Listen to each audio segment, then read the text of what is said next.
Ayan tayo guys. Medyo delayed tayo kasi medyo kailangan natin pa-flex ng biceps tayo.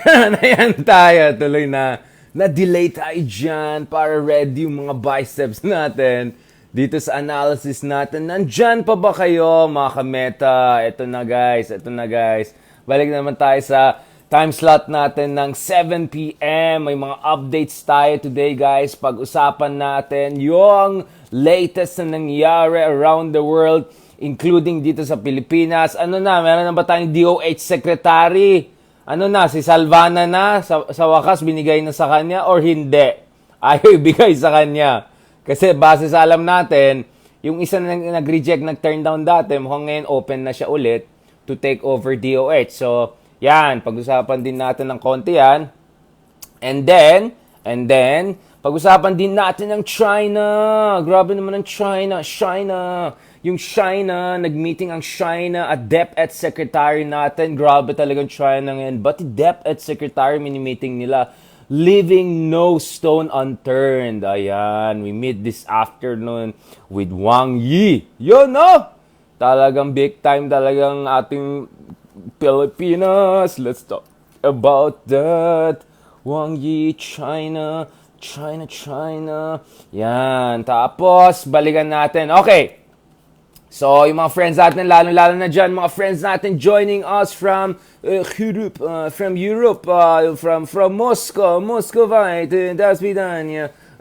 Comrade, watch us now. We're doing an analysis. Okay, ayan na. Kailangan talaga guys, i-ready mo ba't yung biceps mo, lalo kung medyo masikip na yung mga shirt mo. Kailangan yung biceps mo, paninindigan niya yung mga sinusuot mo, right? Ganun lang yun guys, I'm giving you some tips how it works, di ba? Kung hindi mo panindigan, hindi na pwede yan. Huwag ka na mga tight Milano style forma. At sa nakikita nyo, medyo good mood tayo ng konti. Dahil, hindi naman specifically, wala naman reason. But medyo interesting, may mga nangyayaring kakaiba around the world. So, meron na tayong news guys na mukhang impending na yung resignation ni Bojo. Alright? Ni Bojo. Kilala niya si Bojo?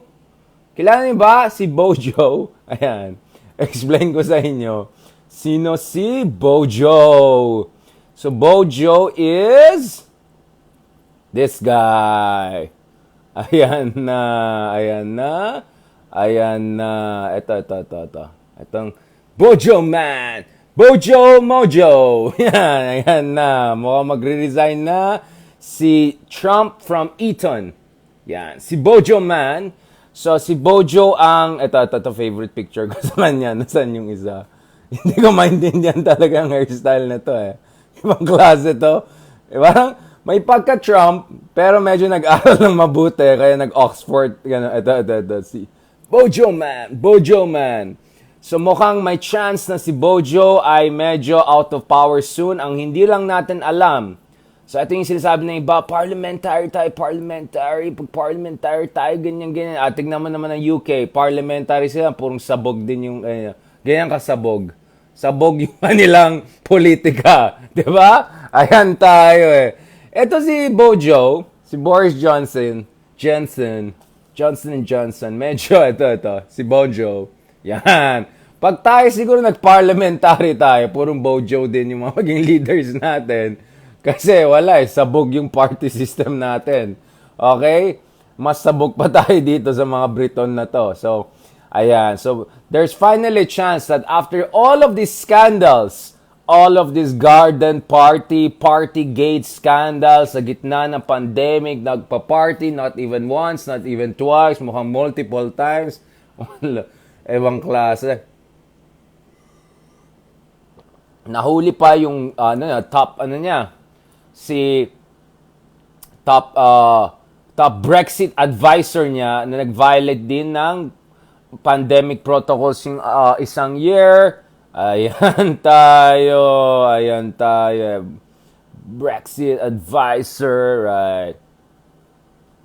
So, by today, mukhang itong hintay lang, hindi na, inalabas ko lang mga itsura naman na, Ayan eh.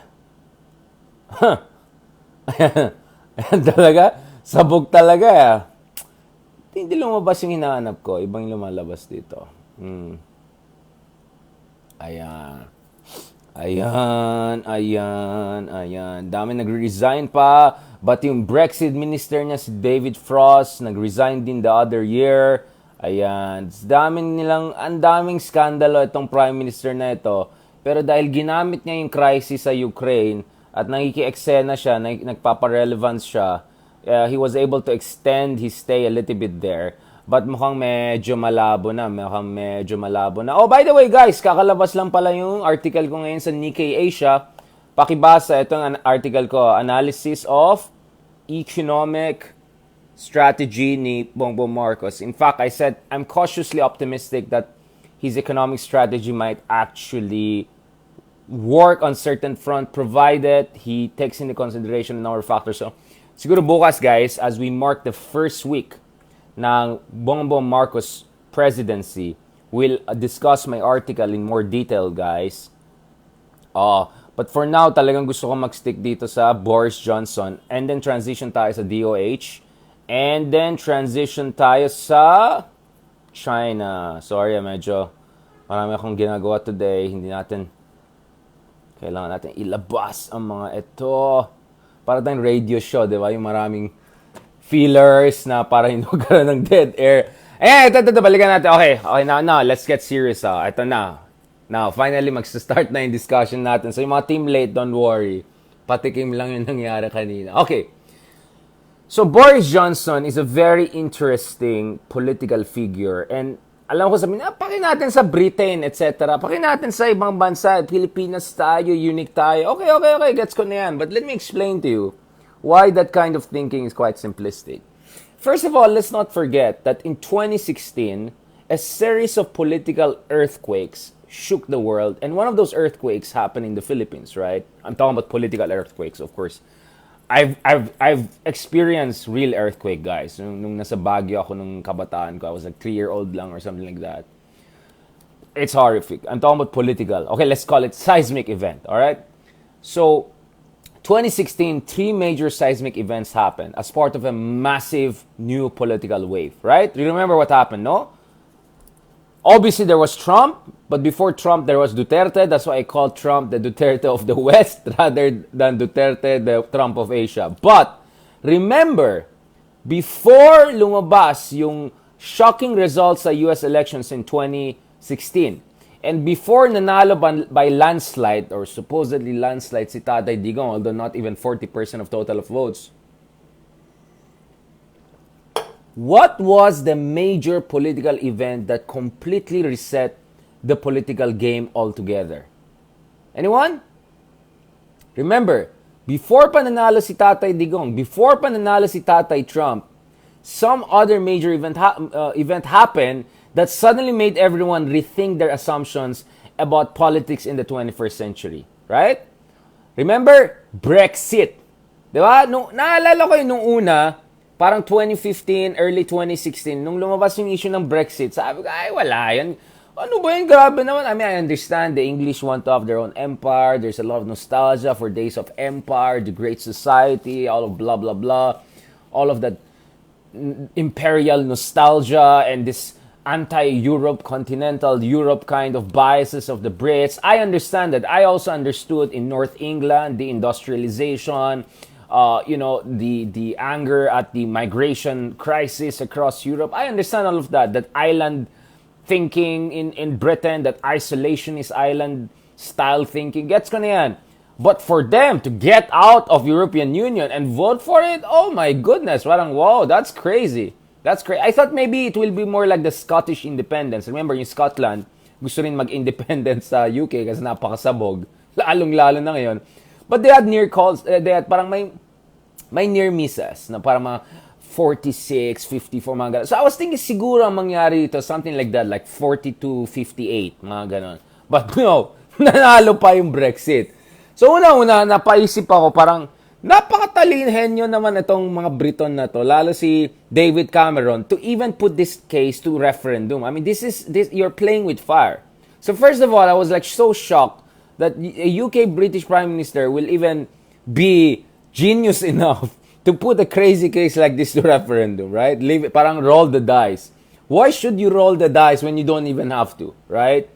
The second thing is, siguro naman, the 40% will just give the middle finger or something because of their frustrations with life and democracy and dysfunction and EU and regulation and imperial nostalgia and all of that. Gets ko na yan. Pero 40% maybe, 42. But oh my goodness, defying all surveys and projections, mas marami pang bumoto for Brexit, diba? So there is like, this is crazy. Now, saan papasok si Boris Johnson dyan?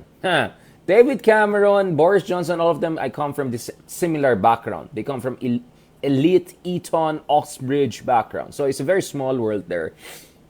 Now, Boris Johnson is a very interesting figure because this is where you see what a populist he is, diba?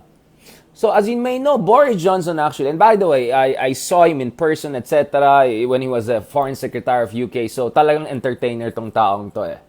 Ibang klase to, di ba? He comes in with messy hair, tapos he has like, yung ganyan na British na, parang half comic, half imperial, Churchillian, ganun. Then he cracks jokes. Like, the first time I saw him in person was in India, in New Delhi for an event, and he was cracking jokes about, in India, they got better whiskey than us in Britain. And ganun. Tapos may mga jokes yun, ganun. Okay, sabi ko, okay. Tapos yung hairstyle niya, may pagka-Trump pero more white. Tapos yung name niya, Boris, may pagka-Russian. At alam ko si Boris Johnson, there are a lot of accusations that close siya sa mga Russian oligarchs. So anyway, dodgy, right? Given na yan, dodgy. But one thing a lot of people don't know is this, that Boris Johnson, you know, he was like sniffing the direction of things. Like, okay, mukhang may chance ng Brexit. So, even though on paper, if officially, he was supposed to be neutral, but actually he was more and more leaning towards Brexit because he was seeing that shock as an opportunity for him to get an entry into politics at the highest level, meaning Prime Minister office, right? So he saw, remember yung sinabi ni Littlefinger? Ano sinabi niya? Chaos is a ladder. Crisis is an opportunity, right? So ganun yung thinking. And just to give you an evidence, gaano siya ka-opportunista. So apparently, we got to know, I think I read this on London Review of Books from some of the people who really know what's happening. So remember, he's a writer, right? Journalist si Boris Johnson. He has no specialization in social sciences, economics, engineering. Wala. He's a journalist, right? And apparently, before the day of Brexit, this is what's been told about him. This guy wrote 2 columns. Ibang klase to he wrote 2 columns. One, if Brexit lost, he had a column like, my fellow British, man. Siguro ganon. Yo, this was a day of, reflection, but we're gonna stick to Europe, blah, blah, blah. Pero may sinulat din siya if nanalo yung Brexit. So, nag-hedge siya. You can imagine writing 2 columns for either outcomes, and in both outcomes, you'll come out good, right? Yan ang talagang opportunista, di ba? So, nanalo yung Brexit, that's where opportunity started for him. He becomes a foreign secretary dahil totally the center of the Tory party just gets demolished, the whole Cameron wing. So, it's time for either crazies or the responsible, boring ones. So the responsible, boring ones will take over shortly. I'm talking about the former British Prime Minister. And then Boris Johnson will maneuver himself in to tap into the frustration after the Brexit. Frustration with the Brexit and frustration with the implementation of the Brexit. Ayan tayo. So, yun yung situation na nakikita natin. Ayan tayo eh. Si Ma'am Nunez, nilait pa ako, tumataba tayo. Hindi, lang yan, fitted lang yan, kaya yan ang tingin niyo sa akin. Medyo pang biceps nga, Milano style. Alright, so, what he was really preparing for is to establish himself as an alternative to the establishment Tory and the whole British establishment, or parts of the progressive establishment that wanted Britain to stay within the European Union, right? Kaya nga, and then later, right, when he had chance to run, and then yung election the other year, when he won big time, tingnan mo yung mga ginagawa niya. Meron siya mga boxing. Ito, pakita ko sa inyo. Pakita ko sa inyo. Kaya nga, guys, why are we discussing this? Because people romanticize parliamentary system. Say, oh, pag parliamentary, magiging ano tayo dyan. But they're forgetting that even established parliamentary systems with political parties spanning centuries, right? With political parties that have huge base, with political parties that are real and have membership and labor unions, etc., nagiging sabog din sila, di ba? So parang walang magic bullet talaga dito eh. So, just to give you an idea how populist Boris was, really trying to be different from everything else. In fact, one story is that he intentionally, apparently, before he goes to every event, he kind of makes it look like parang windang siya, that's parang rate siya, that's guguluin niya yung hair niya. So he comes in, oh, I didn't know, we have a meeting right now. Oh, sorry guys, I'm late. And then yung pala, ano lang niya yan, hanash lang niya yan. Apparently, someone attended 3 or 5 speeches by this guy. And napansin niya, wait lang, para pare-pareho parating introduction niya. Late siya, yung hair niya magulo, tapos parang kunyari windang siya. Yung pala, ano yan, antics niya. Kumbaga kung si tatay, may antics si tatay, may antics din ito. Ayan tayo. Ayan. Ayan. Boris Johnson, Bojo, boxing. Tingnan nyo to, ang mga ginagawa niya. Ayan. Ayan o. Ayan. Yan. Yan ang mga ginagawa nito. Ganyan. Yan. Ayan o. Meron pa siyang ganun o. Yun. So, akala nyo pag parliamentary, hindi na tatay style. Mas tatay pa yung tatay nila. Bata pa yung tatay nila eh. Tapos nalaman ko, may tatay itong si Boris Johnson na, eto, ibang klase. Na ngayon under accusation of being too nice to the, ito, Stanley. Ito yung daddy niya, oh. Ito, oh.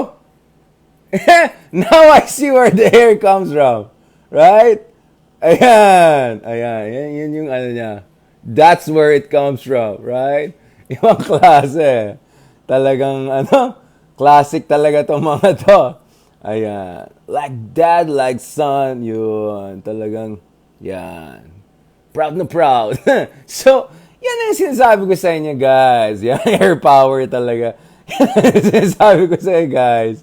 Huwag kayong mag-isip na porket pa parliament. Oh, ito talaga super Boris Johnson yung hair ng daddy niya. Para na you can escape shenanigans and opportunistas and all sorts of questionable people winning power. And this is the United Kingdom. The oldest Westminster parliamentary democracy on earth, right? Glorious revolution pa lang 400, 500 years ago. May demokrasya na sila or elements of democracy. And yet, look at where they ended up. May Brexit, may Bojo. Ngayon, hindi natin alam kung mawala si Bojo, Mojo, Jojo. Hindi natin alam ano magre-replace dito sa kanya. I mean, sabog, guys. That's what I'm saying. Huwag kayong simplistic. Don't fall for monocausal explanations. Remember what's monocausal? Explanation, when you say your solution to a complicated problem is just a single chess move. You know what I'm saying? Like, it doesn't work that way. Even in chess, sometimes, it's really a combination of multiple moves that give you a certain position of advantage. It's the same thing in politics. It's not like one thing and then everything changes. Even in winning ni President Duterte, it was not inevitable. Winning ni Marcos Jr. was not inevitable. If Sara Duterte ran for the presidency, it could have been a totally different picture. You get what I'm saying? Many things should come together. So the reason I want to emphasize this UK is because UK is the oldest, most established parliamentary democracy on earth. And look at gaano kasabog yung kanilang political system. Hanggang ngayon, napakasabog. Tingnan mo naman yung mga kinds of leader na meron sila. And by the way, so, nasa Bali yata siya ngayon for G20 Summit. He may resign today, or already did, or he may not. But we don't know what's next. Is he gonna call for general elections? Is he gonna challenge again and take the case to general elections and then challenge his own party? He can go rogue, right? Kasi many people doubt that this guy will just go gently into the sunset or into political retirement. He'll try to come back, right? He'll try to pull up something. The same way Donald Trump is trying to come back, right? So yun ang sinasabi ko sa inyo, guys. And in fact, there was a study made in UK I can share it with you guys. This is a Twitter that showed that every time Boris Johnson was having political scandals at home, suddenly he's doing something about Ukraine. He's projecting himself as a global leader, as a savior of people from Russian aggression and all of that. So, yan ang sinasabi ko kayo guys eh. The most important here is not necessarily the form of government, but empowerment of the citizenship so that they make the right choices and don't get this kind of people into power. Because even in parliamentary system, you can get very questionable people into power and it's so hard to kick them out.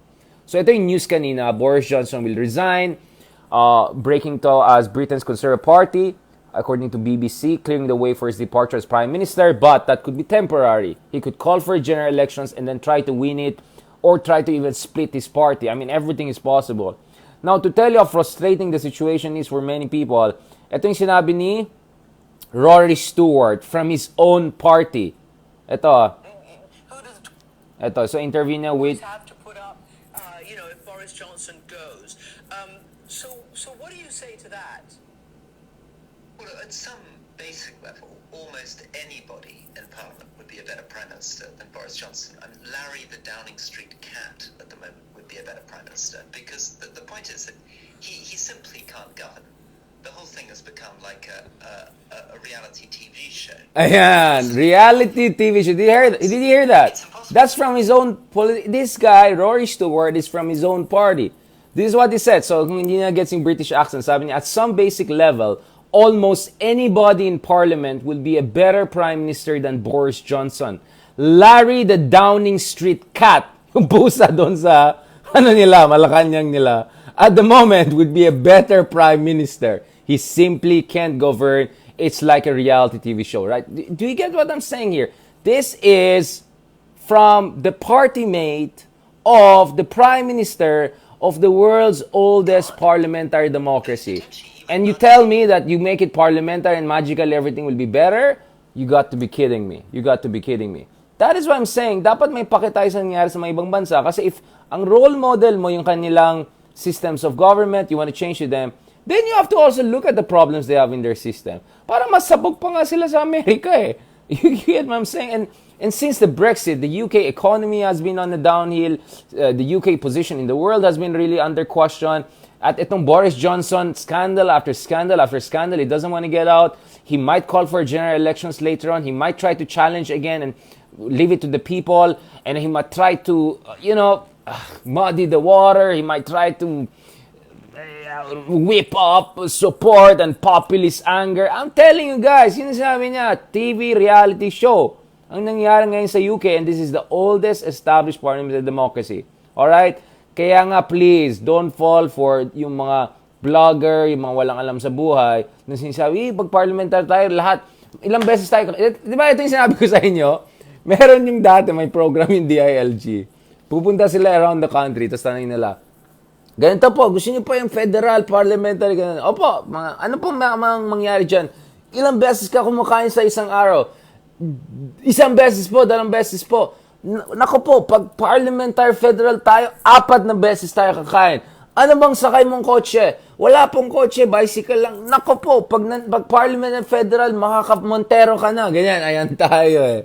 Ayan daw, ganyan daw yung mga level ng discussion. Of course, I'm paraphrasing it, but more or less along those lines. Ayaw maniwala sa akin, basahin niyo yung mga columns ng ating colleague sa Inquirer, si former NEDA Chief Chelito Habito, Professor Dr. Habito, no? So, you don't believe me, like that's ganun kababa yung level ng discussion sa Pilipinas.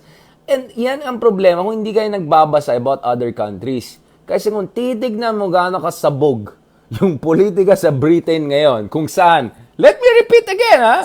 Let me repeat again. So, ayon, sa party mate, Tory, ng Prime Minister nila, even Larry, the Downing Street cat can do a better job. Ganon ka grabe at sabog yung kanila. Ito daw ulit natin. And the pundits keep saying, well, Ito. The whole thing has become like a reality TV show. See, the whole thing is like a reality TV show. Would be a basic level. Almost anybody in Parliament would be a better Prime Minister than Boris Johnson. I mean, Larry the Downing Street cat at the moment would be a better Prime Minister. Larry the Downing Street cat would do a better job as Prime Minister. Wala, mic drop na ako. Wala na akong sasabihin. That's it. That's it. Ako naman, meron akong version kay tatay, no? Kahit yung empty chair dyan sa Malacanang, minsan baka mas, Pero, you get what I'm saying? Yan ang problema kasi kung masyadong simplistic, mababaw yung level of analysis, yung walang comparative analysis and all. Tapos, let me put things in perspective. UK has centuries of party politics tradition, right? It has real political parties, and yet they can go sabog that way. That doesn't mean parliamentary is bad. Not at all. I think parliamentary can be good. But it's not good just because it's good. It's good because of 10 other reasons, right? Gets mo ba yan? So, there's no guarantee, whatever form of government we adopt, that things will magically be better. If UK, the oldest, most established parliamentary democracy in the world, has a system whereby a Tory MP, ruling party MP Rory Stewart says, even Larry the Downing Street cat could be a better prime minister, that what we have is a reality TV show, then you can understand gaano ka sabog or gaano ka posible na maging gaano ka sabog. Ayan na, wala na, bulol na. Ulitin natin.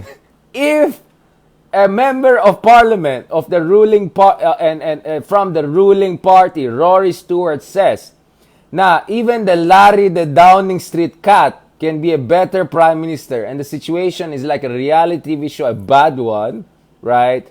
Then that tells you na even parliamentary system could become super sabog.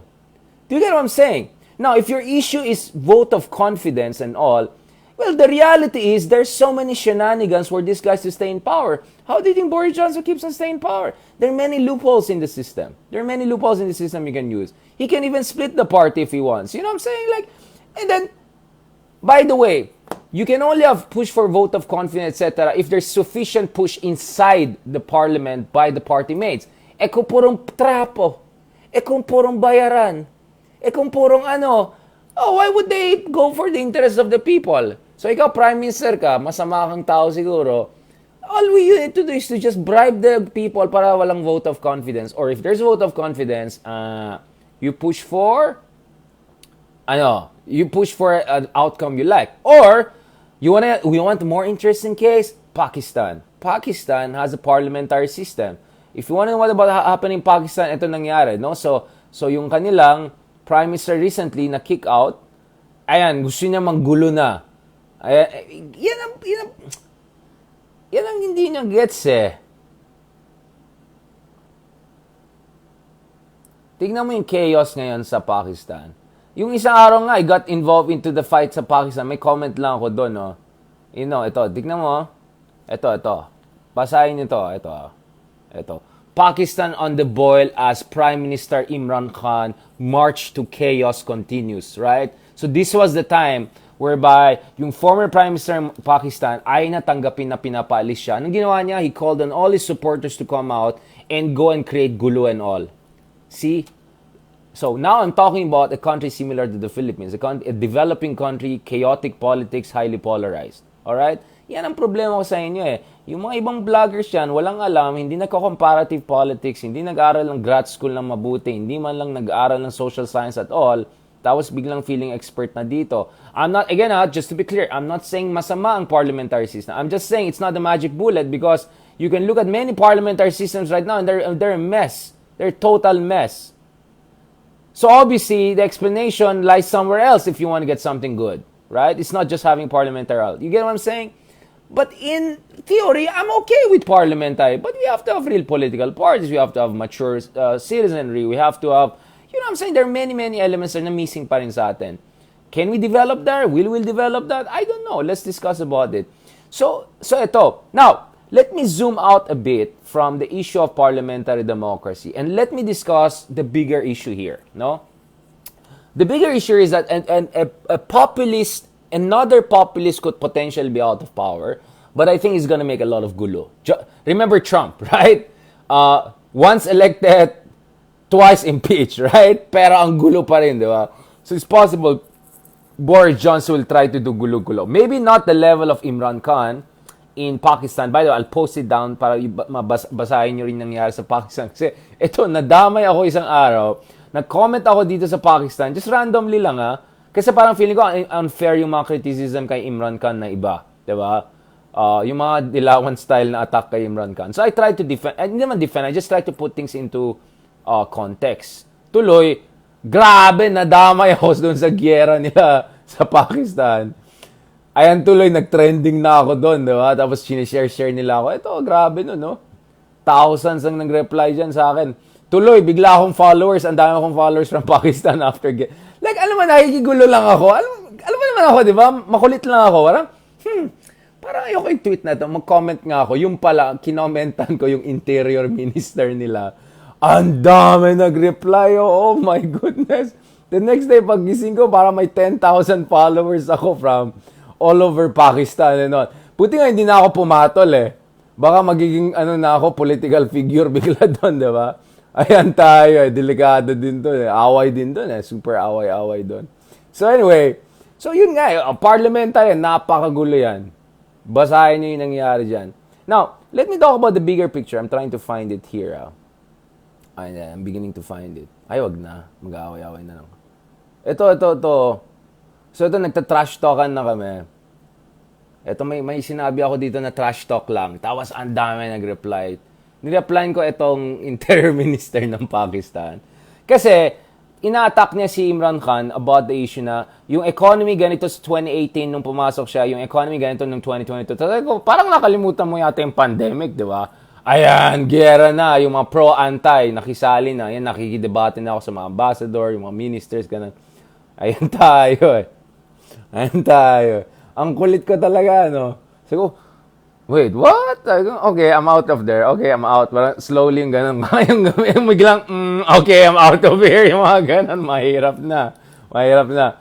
So, in short, I'm not saying I'm an expert, but I follow closely what's happening in other countries, including other sabog parliamentary democracies. Whether it's established centuries-old parliamentary democracy like United Kingdom, or is it fledgling post-colonial, troubled, besieged parliamentary democracy like Pakistan, right? Which is much more similar to us than UK, right? And in both cases, sabog. Sabog yung situation. It's just like 50 shades of sabog. You just don't know which one is worse, right? Now, I wish the best for people of Britain. I hope they come up with a better prime minister soon. I wish the best for brothers and sisters also in Pakistan and other countries that are going through difficult times. All I'm saying is, walang magic solution. Hindi himala ang parliamentary system dahil nakikita natin sa ibang bansa, sabog din ang outcome. I'm not even gonna go to Malaysia. And by the way, I interviewed Prime Minister Mahathir. I've talked to high-level officials in Malaysia. I'm very familiar with their politics, at least as an outsider. Of course, I'm not an expert in any of these countries. I'm not going to claim that. But even Malaysia, napakagulo. Ngayon yung Najib. Alam mo yung Najib, yung parang prime minister nila na may pagka-Imelda style din. Diba? Na may mga, yung wife niya, ilang thousand yung Hermes niya. Ganun. Ayan. Yan. Baka babalik na naman sa Pakistan, ay sa Malaysia. Again, another parliamentary system. The list is long. I can tell you all of these problematic countries. Middle income, lower income, high income. Doesn't make much difference. They all are problematic right now, diba? Oh, Malaysia, Najib. Oh, see? Yan kasi guys, I write for international outlets. I have to do academic work. So, para sa amin, hindi pa blogger lang. Binabasa talaga na nag-research kami. Oh, see? Ito, so last year pa to. Ito, Malaysia's sleaziest. Tingnan mo yung title, Ayan. Ayan, tingnan mo yung title ng The Economist. Tingnan mo yung title ng Economist. Ang title is, Malaysia's sleaziest ex-Prime Minister Najib Razak is back. See? Yung binasura, pero babalik na. I mean, do you get what I'm saying? Do you get what I'm saying, guys? Huwag kayong magpauto dito sa mga tao na may agenda. A lot of these people want to change the constitution, not really because they want the country to be better. It's because they want to make it easier for trapos to stay in power even longer. Imagine, in a parliamentary system, a trapo can stay 10, 20, 30 years in power if trapo din yung parties, if trapo din yung style ng politics. And guess what? Last time I checked in the Philippines, we're not even UK. You know what I'm saying? We're not even UK. Right? Kaya mas titingnan ko yung katabi natin, mga ibang bansa na medyo sabog na rin na parliamentary from Pakistan to Malaysia, etc. And Malaysia is rich for 1,000 other reasons. They're not even rich. They're actually upper middle income. But for 1,000 other reasons, including for smaller population, they got the oil, they got Sabah, which dapat sa atin yun, diba? All of those things. Right? So, gets nyo ba guys? Gets nyo ang explanation ko sa inyo? Kaya huwag kayong magpauto dito sa mga gusto mga tawag dyan, mga budol-budol gang na hindi pag parliamentary tayo, ganyan. Eh, UK na nga, napakasabog eh. Tapos, Pakistan. Let's talk with Malaysia. Let's talk about all of these messy situations, no? Kasi itong mga vlogger na ipapakita lang nila sa yung good side. Tingnan mo UK, ang ganda ng tower. Tingnan mo Malaysia, ang ganda ng tower. But they don't show the fact that their economic prosperity didn't have much to do. Barely any correlation dun sa politics nila. And they don't show yung dark side ng kanilang politika. The massive corruption, the massive sabogness. Ito na lang sabihin ko guys. Kung UK na nga, with their parliamentary system, nagkaroon sila ng ganyan prime minister. Paano na kaya tayo, di ba? Yan lang masasabi ko guys. Yan na lang masasabi ko. Yan, ganyan. Kung yung pinakamatandang yung parliamentary system elects people like this, not once, but multiple times, di ba? Ano sa tingin mo mangyayari? Okay? Ulitin natin ha. Ito. Gusto niyo ng parliamentary? Give me a guarantee will not end up getting these kinds of... You get what I'm saying? Alright? You get what I'm saying? Okay. I'm not saying it's bad, parliamentary. I'm not even saying Boris Johnson is bad. I'm just saying you can get this one. Most likely we will get this if we get a parliamentary system. Ayaw maniwala sa akin, bahala na si Robin dahil siya mag-oversee ng constitutional amendments natin. Inday Sara Duterte. Yan. Bahala na si Robin. Alright? Ulitin natin ha. Gusto niya ng parliamentary? Tell me why we won't get a prime minister like this. Alright? Ayan tayo. Wala na, di na ako makauwi sa UK. Pag may gagawin ako, makapunta doon kung may gagawin. Sana iba na yung prime minister. Wala na. Ulitin natin ha. Gusto niyo ng parliamentary, yan. Maging ganyan ang prime minister natin dyan. Galit sa inyo yan. So, that's what I'm saying. Ayan, no? Yan. So, hi. Ayan, meron pa siya mga ganun, guys, ha? Nagpa-vlog din siya, Meron pa siya mga vlogger na live, yun, no? Feeling ko kung wala na yan sa Downing Street, magiging influencer yan. Magpa-vlog lang siya sa mga tao. Hindi naman siya banned sa Twitter, so... Yun lang sasabihin ko. Sige, parliamentary tayo. Tingnan natin saan tayo mapunta. Alright? Okay, tama na yan. Sorry, come on, guys. I just have to give you a dose of reality, okay? Kasi riniromanticize natin ng parliamentary. So, I'm giving you... So, ito. Alam mo yung in-order mo sa Shopee, ganito Yung in-order mo sa Shopee, pakita ko sa'yo, yung dumating sa Shopee, yung in-order mo sa Shopee. Ito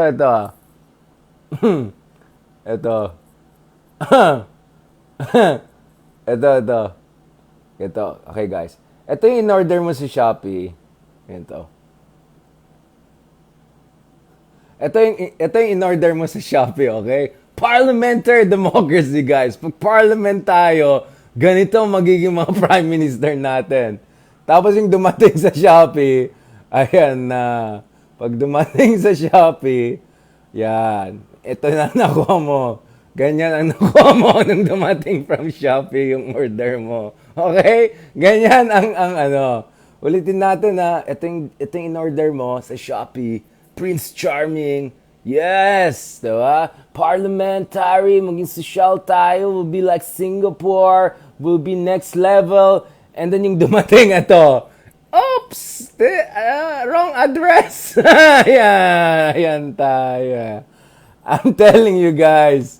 I'm telling, wag kayo maniwala dito sa mga bardagulan na etong dumating sa Shopee. Alright? Ulit natin ito yung sinasabi ng vlogger, pag parliamentary tayo, ito yung mangyayari sa Pilipinas.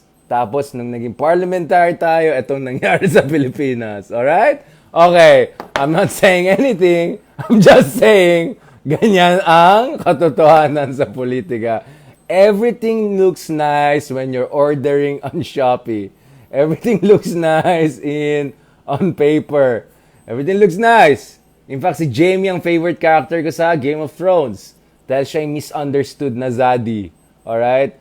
Basta may mga Zaddy na misunderstood, nakaka-relate ako dyan. Alright?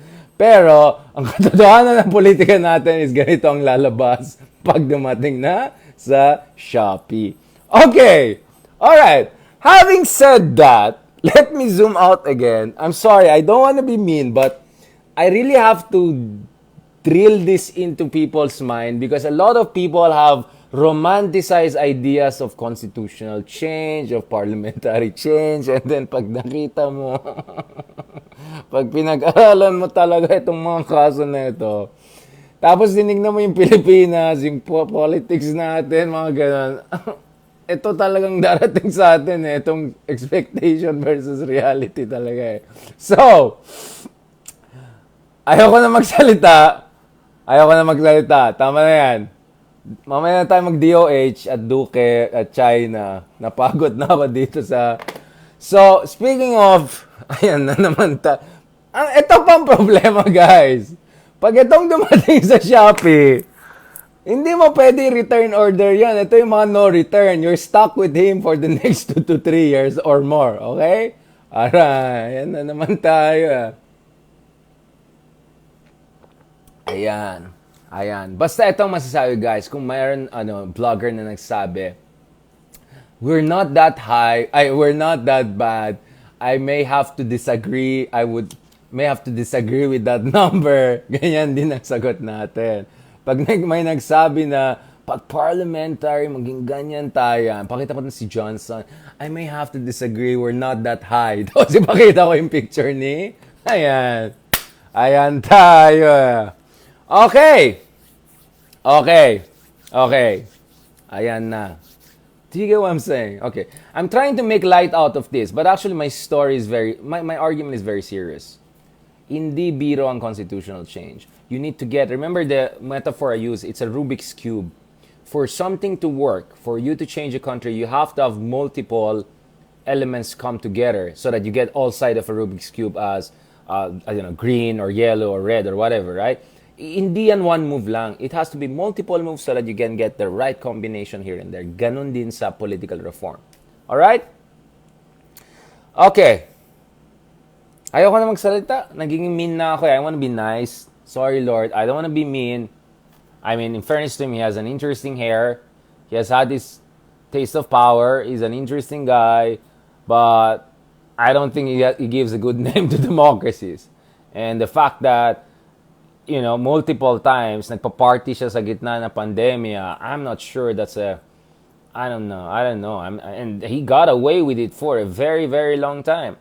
Now, this populist goes down, let's see what's gonna happen to populism. So, wala na si Trump. Si Tatay, tapos na yung termino na, hindi siya nag-extend, hindi siya nag-revolutionary government, blah, blah, blah. Wala sabog yung plano, bara-bara. Tapos, itong Boris, mukhang palis na, pero baka manggulo din yan. But the point is, what will replace them? So now let's go to the other part. If we replace naman Boris Johnson with some boring guy, wala pang 2 years, magulo na naman yan. Elections na naman yan. So dapat itong mga Briton ayusin nila yung magre-replace na Boris Johnson. Dapat someone who's charismatic, who's progressive, and who can get things done, right? If they can get that kind of prime minister after him, there's no assurance. There's nothing assured automatic about parliamentary system. Then let's see, maybe certain things will go on. Now, going back to the Philippines, let me be very clear. I'm perfectly okay with constitutional amendments. As I said, there are many things also with the 1997 Constitution. I'm like, wait, what? There's no anti-defection law. You can easily change parties without any consequence. I think 6 years single term is too long for a bad president and too short for a good president. I mean, look at it. We have impeachment in our constitution, but it never works because we have so much katrapuan. The same way, I doubt vote of confidence mechanism will work if you have so much katrapuan. So one of the things we have to do is to amend the constitution, make the laws stricter against political dynasties and more in favor of political parties. And then we have to have election spending rules na strict. We have to strengthen the COMELEC to implement it. So it's a long list of reforms we have to do. But we have to do them because walang shortcut dito. Kailangan mo talaga ayusin yan. Alright, so nag-resign na daw si Boris Johnson. Right, okay, let's see what will happen next. But you get what I'm saying here. So I'm sorry, guys. I don't want to make things personal. I mean, I have nothing. You know, honestly, all these politicians I talk about, I met a lot of them, and they're super nice guys. I have nothing against them. They're super nice. They're funny. They're entertaining. Tatay Digong, na-meet ko yan. He was super nice. Bongbong Marcos, I met him a few years ago. He's super nice. I mean, Prime Minister Mahathir, I met him. Prime Minister of Australia, Malcolm Turnbull. I've met a lot of these people. They're nice people. I have nothing against them. They have been so nice. But my job is not to be nice to you because you were nice to me. My job is to understand the system and how these people operate within the system, and based on that, make certain recommendation and political analysis. So yun lang. So pasensya na kung medyo sino presidente, may ganang alaskador. It's because kamusta naman, di ba? Napakasabog naman kasi. Ayoko talaga yung mga tao na binababoy yung gobyerno, na binabastusan yung gobyerno. Ayoko yung mga tao na who treat the government like a personal fiefdom and property. I don't like that. Disrespect yan sa atin lahat, di ba? This is 21st century. It's not, you cannot rule like an oriental despot or like a clown, hindi pwedeng ganon, alright? And I'm talking about anyone in specific. I'm talking general terms, right? Now, let's see. Because ang kutob ko is, if they don't replace Boris Johnson with someone charismatic, forceful, potentially from Labour Party, from the opposition, then medyo malabo na naman to. Gulo na naman yan, guys. Gulo na naman yan. Ang gulo na naman yan. Yes, Gay Maruyama, he resigned as chairman of his party, but that's the step towards, remember, he's the prime minister because of the majority that the Tory party has. And he's the de facto head of the party. So his resignation from the party is one step towards him also resigning from prime minister. Lahat yan related yan, guys. Alright? Now, nonetheless, this is Boris Johnson. He might defy rules and come up with something. Alright? But this is the headline I got from New York Times. Alright? Boris Johnson will resign as the leader of Party's Conservative Party, clearing the way for his departure as prime minister. And in their discussions that by afternoon today, UK time, so in few hours, dapat Dominic Raab yata is one of the persons that is being considered to replace him from within the Tory party, but the others are pushing for general elections, but that could also create its own gulo. And we don't know what Boris Johnson is also going to do next. He might try to pull off another trick from his hat. So let's see. But my point here is not about him per se. My point here is you can get all sorts of leaders, and all sorts of leaders can stay in power for so long despite violating rules right and left, also in a parliamentary system. So just because you're parliamentary doesn't mean automatically blah blah. Do you get what I'm saying? Alright, do you get what I'm saying? So, I'll end on this point. Mag-thank you muna tayo.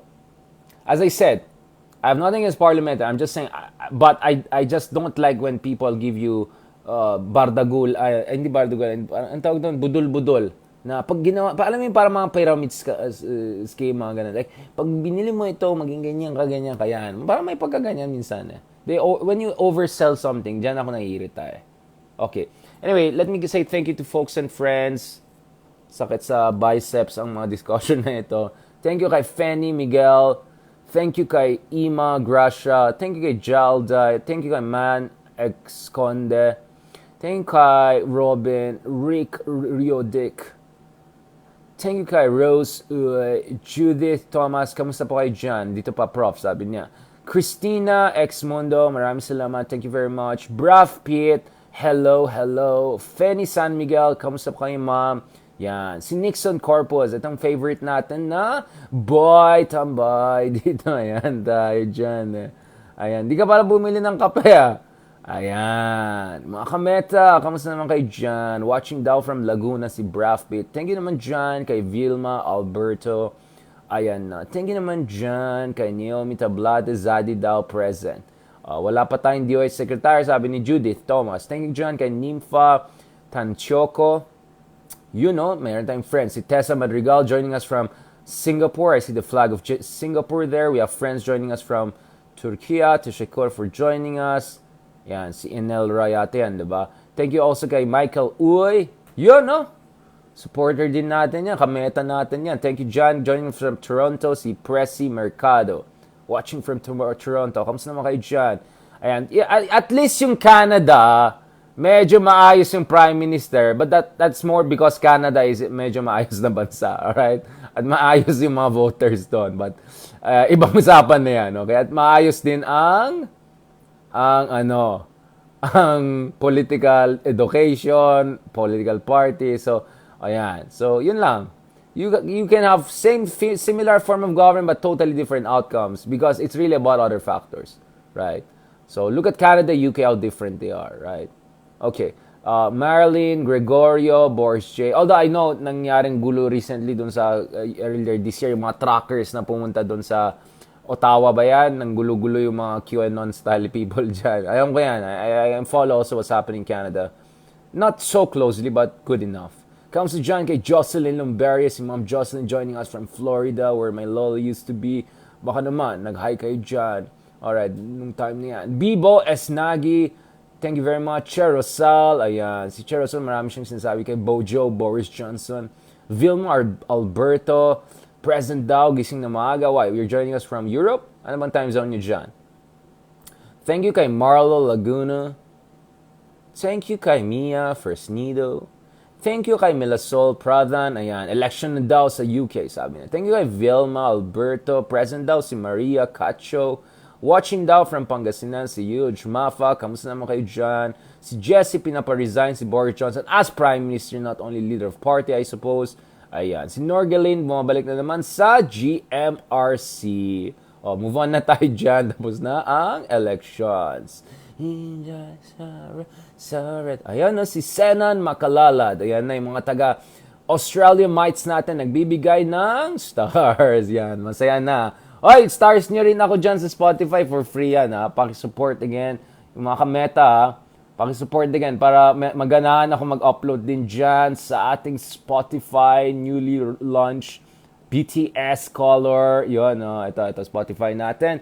The Richard Haydarian. The Richard Haydarian Podcast. Ayan guys, ha. Paki-subscribe and pakibigyan ng stars for free lang yan, ha. Alright. Live pod daw si Johnson ngayon. Alright. Nagpe-press con na ba siya ngayon? Nasa Bali yata siya, di ba? So malapit lang siya sa atin for G20 Summit. Nioma Hotamares, thank you very much for your support. Fina Alenzuela. Raquel Kulamat, thank you very much po. Ayan, sabi ni Cambridge Analytica daw si Tintin. Yan. Biboy Esnagi, Marte Damian, Riz Ani, Fina Alenzuela, Angeline Liesol ulit. Yan, talaga to si Senan Makalalad. May pang Adidas na daw from Australia. Yan, Rosalie Kapunong. Buti ba Australia? Si Albanese, Italiano style. Yun ang bago nilang Prime Minister, matino-matino. Gusto ko ngayon naman yung government ng Australia. Pero yung previous one, medyo malabo. Climate change deny. Kaya nga sabi ko, well, there's no guarantee eh. Ana Rodriguez, Cindy De Leon Patino. Buti pa sa Australia, medyo yung mga voters pushed for more progressive. Ma Corazon, Passion. Although Australia may still have medyo malabo. Di ba nag-hung parliament pa nga kayo yung malabo yung outcome? Ayan tayo dyan. British accent. Di ba gano'n sila magsasabi? Churchill. Evangeline Calao. Thank you very much for your support and stars. Thank you very much kay Mary Gandeza. Correct. Thank you kay Jessa Arsenal. Parang Arsenal na Premier League. Che Rosal. Yan. Kamusta naman kayo dyan, mga ka-Trump? Mga ka-Boris Johnson daw. Enten Beb, thank you very much for your support. Thank you kay Lorna Sevilla. Thank you kay Monette Edeyar. Talagang marami tayong supporters today. Sabi niya, Jella, Jennifer Grace Lim, kamusta naman kayo dyan? Thank you for your support. Yun, no? Si Mitch Tengcho, Tito Fortuner daw. Ayan na naman tayo. Noel Tembot, Teresita Makasadya. Yan, pag may federal parliamentary, maging Tito Fortuner tayong lahat. Analisa Eniago, Gigil Gilay or Gigil Gilay? Alright. D. Nena Ivat, ayan, si Mitch Tengcho, meron na siyang maybe Bojo is trying to be extraordinary like Junichiro Koizumi with his hair and all. Now, Koizumi he was competent, alright? He reformed the postal system in Japan. He could dance. Nakita mo yung sayaw ni Koizumi with Richard Gere. Ayan. Tapos meron siya mga cartoons pa, di ba? Jocelyn Lomberio, ayan, talaga mabait niyan si ma'am. Supporter talaga natin. Gigil Gilay, wow, dami niyang mga reaction dito. Again, wala namang sinasabi na masama ang parliamentary. Sinasabi ko wala lang magic solution. Alright? Seth Custodio, Alma, Dakina. Sabi nila parang budul-budul business yan. When people give you shortcut solutions, yung mga 3 to 6 months matapos ang krimen, ganun. Alam mo na, budul-budul na yan. Alright? Lete, thank you very much. Let Qlet. Thank you very much for your support. Ayan, si Eda Aureliano joining us from Chicago, America, Americana, Midwest Americana, Obama Town, Obama City, Gangster City in the past, Chicago, Bibo Esnagi, very nice of you, Joel Mijares, Gamoto, Jocelyn Lomberio, nag-agree na naman sa atin. Yun, no? Si Jello, marami siyang sinasabi na mamaya natin basahin. Vilma Alberto, ayan. Basta yung mga sabog times, di ba? Yan. Thank you naman kay Katrina Paladin Frias. Thank you naman dyan for your support. Very kind of you. Yan. Grabe naman si Cherosa. Sinasabi ko lang yung order mo sa Shopee, Prince Charming, pagdating, ganyan. Yan din ang mangyari kung bara-bara tayo mag-constitutional change. In order sa Shopee, maging social, pagdating, ganyan na. Alright? Yan lang naman sinasabi ko dyan. Makinig kasi kayo sa akin. Alright? Masyado kasi kayo. Huwag kayo budul-budul dyan. Si Jen Aquino. Sino kaway mo dyan? Sino nagsabi na panot? Ayan na naman tayo Sige. Palakihan tayo ng patience. Ayan naman tayo. Legal. Mamaya na ako mabait na nga ako. Nagbabardag ko. Papagalitan naman ako ng nanay ko. Panorin na naman ako mamaya. Bakit kanina inaway mo sila, anak? It's not your level. You're very respectable. Ganyan. Sige na po. Opo. Respectable po. Ayan tayo, Laureline Gonzalez. Ayan. Okay. Si Jella, nag-round 2 support. Kay Patrice Theodoc, thank you very much. Kay Christina Marin, thank you very much also for your support. Kay Loida Flores. Kay Vilma Alberto. Wow, talagang marami nagmamahal sa atin. Kay Josie Jubelag. Kay Che Rosal na naman. Agree naman si Pressy Mercado. Si Marilyn Mercado. Oy, dami natin mga Mercado Ayun, good afternoon, good evening din po, sir, ma'am. Ma'am, sir, ma'am. Di ba minsan gano'n yung hindi sure yung sa mall. Good evening, ma'am. Sir, ma'am, sir. Yan, ayan tayo, naging ma'am, sir tuloy. Ma'am, sir, yan. Ma'am, sir 2. Ma'am, sir 3. Ayan tayo. Ilan ma'am, sir nakapasok? Ayan. Alam ko marami ring galit kay Justin Trudeau, pero syempre pandemic, crisis, etc. Pero marami din dyan, apektado yan ng mga kay Jordan Peterson kasi nakikinig yung mga na Jordan Peterson sila. Ayan, listen to your podcast na. Ayan, sabi ni Jeb Brillantes. Thank you very much. Kay Eden Olonan. Pizza, support Thank you kay Maria Angelica. Support.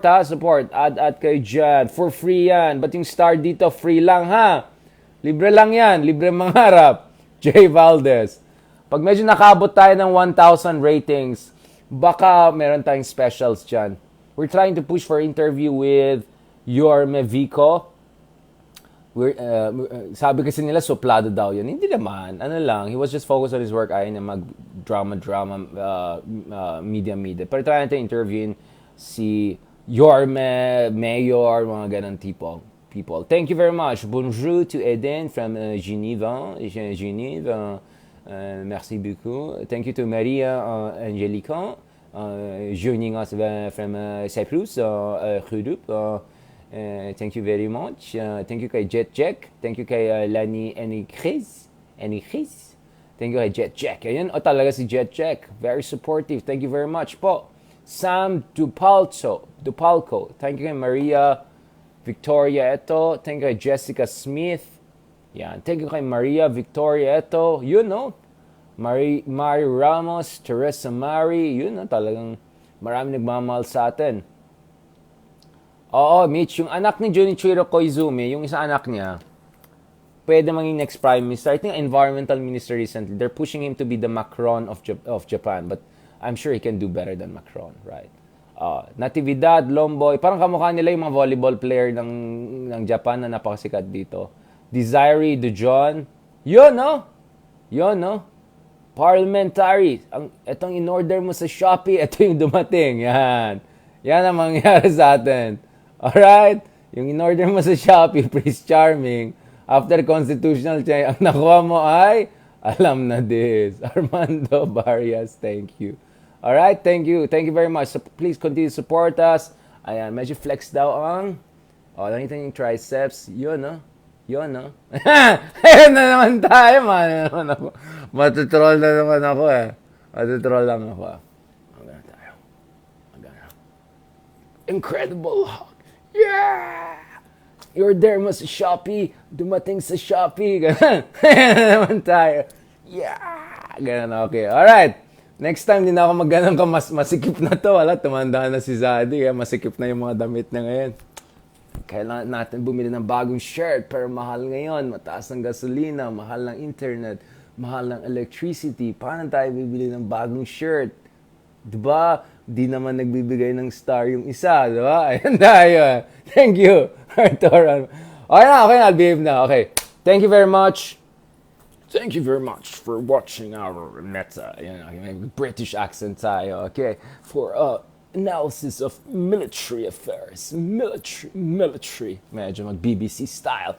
Alright, let's try to get things going. Alright? Let's try to get things going. May utang ba ako kay Picasso? Nako po.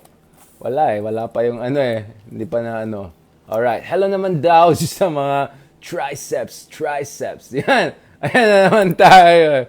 Alam mo yung mga, yung mga nagda-drive sa kotse, tapos may dumating na, biglang, Stephen up na doon sa driving, nakaganon, tapos nakaganon, para labas yung dito, tapos labas dito.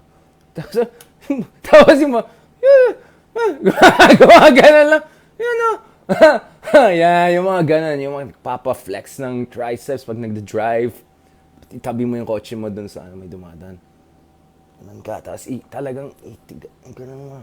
Yan na. Tapos manigas na hindi to kasi Zadie na.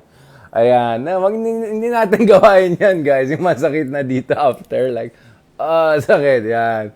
Mga gawin ng ganon, tapos talagang pinipili pag nag-drive, naka-flex yung niya, biceps niya para talagang makikita yung Ayan. Okay. Tama na. Sabi ni Jocelyn Jubel, she lives near former Prime Minister Koizumi's house. I've been to the Prime Minister's office of Japan. It's a very interesting place. Yung parang bamboo, modern style. I don't know the Koizumi part. Ay, social kayo, ha? Social. Nampang mahal pa naman sa Tokyo. Hindi Yokosuka. Okay, hindi in Tokyo.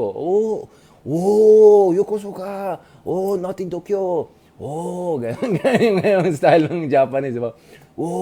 Pag agree sila sa'yo, may sasabihin ka mong galing. Is that so? Mario. Tapos kung naman Italiano. Mego. Ayan na naman tayo, Wala na, mag-stand-up comedy na lang tayo. Huwag na tayo mag-usap. Okay. I hope, guys, after itong tricep flexing natin, medyo na-appreciate nyo itong issue ng parliamentary politics. Kasi itutuloy pa natin lalo yan kasi alam ko, bahala na si Robin sa constitutional amendments. So pag-usapan pa natin yan. In the meantime, let me flex a bit my masakit kasi masakit sa biceps ang mga conversations natin minsan. Alright? Okay. Maraming salamat. Nagkape kasi ako 3-in-1. Alam niyo na yan. Pag ganyan mood, ibig sabihin nagkape, nag-kick in na yung 3-in-1 niya. Kasi ang kakaiba ng 3-in-1 doon sa maganda is yung maganda, pag ganun mo pa lang, boom. Pag 3-in-1, medyo patapos na yung meta mo, papasok pa lang. Ayan na, yung mga flex ng triceps, mga boy muscle, boy flex. May term na naman dahil, uy, andun naman si boy flex. Yun na! Yun na, si boy flex. Diba? Ayan, ayun dyan, okay. Kasi nilait ako ni ma'am sabi niya, mataba ka na. Walang, ma'am naman, masikip lang yung shirt ko ngayon kasi wala akong pang yung bago na medyo ibang size. Alright. Medyo 2017 pa ito Milano style Grazie mille. Grazie. Okay? Okay. Hasta mañana again. God willing. Let's talk about, by the way, ito yung, pakibasa yung article ko sa Nikkei Asia. This is, pakibasa about the economics of the Marcos administration. Ay, si Marcos, British educated yan. I'm sure he knows a lot about Boris Johnson, British politics, yung mga ganun. Alright? God bless. Thank you very much.